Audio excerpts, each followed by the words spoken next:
வணக்கம் மக்களே, சற்று முன் வெளியான செய்தி ஒன்று வெளியாகியுள்ளது.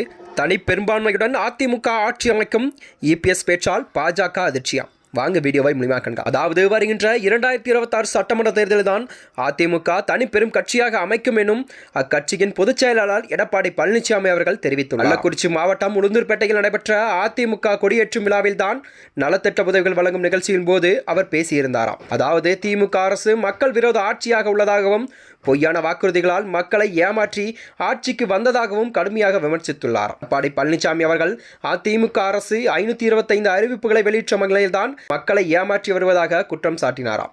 பெட்ரோல் டீசல் விலை குறைப்பதாகவும் ரேஷன் கடையில் கூடுதலாக 1 கிலோ சர்க்கரை வழங்குவதாகவும் திமுக கூறியது. ஆனால் இதுவும் நிறைவேற்றப்படவில்லை என்றும் அவர் குறிப்பிட்டாராம். மேலும் அதனைத் தொடர்ந்துதான் திமுகவின் மக்கள் விரோத ஆட்சியை அகற்றுவதற்காக பதிலாகத்தான் பலமான கூட்டணியை அமைப்ப உள்ளதாகவும் இந்த கூட்டணி மூலம்தான் அனைத்து வாக்குகளும் அதிமுக வேட்பாளர் கிடைக்கும் வகையில் செயல்படுவதாகவும் பழனிசாமி கூறியுள்ளாராம். பாஜகவுடான கூட்டணி குறித்து ஸ்டாலினுக்கும் பயம் ஏற்பட்டதாகவும் இதனால் அவரால் இந்த கூட்டணியை பொறுத்துக் கொள்ள முடியவில்லை என்றும் அவர் கிண்டளித்துள்ளாராம். அதனைத் தொடர்ந்தான் அதிமுக எந்த சக்தியாலும் வீழ்த்த முடியாது என்று உறுதியாக கூறிய நிலைதான் எடப்பாடி பழனிசாமி அவர்கள் கடந்த காலத்தில் கருணாநிதியாலும் ஸ்டாலினாலும் அதிமுகவை உடைக்க முடியவில்லை என்றும் மறைவுக்கு பிறகு சில துரோகிகள் மற்றும் சந்தர்ப்பவாதிகளுடன் திமுகவுடன் சேர்ந்து அதிமுக ஆட்சியை கவிழ்க்க முயன்றபோது மக்களின் ஆதரவோடு தான் சட்டமன்றத்தில் பெரும்பான்மையை நிரூபித்து ஆட்சியை தக்க வைத்துள்ளதாகவும் அவர் நினைவு கூர்ந்துள்ளாராம். அது மட்டுமன்றி 2020 சட்டமன்ற தேர்தலில் தான் அதிமுக தொண்டர்களும் நிர்வாகிகளும் ஒன்றிணைந்து சிறப்பாக செயல்பட வேண்டும் என்றும் திமுகவின் தீய சக்தியை அகற்றுவதற்கு உறுதியேற்பதற்காக எடப்பாடி பழனிசாமி அவர்கள் அழைப்பு விடுத்தார் என்றும்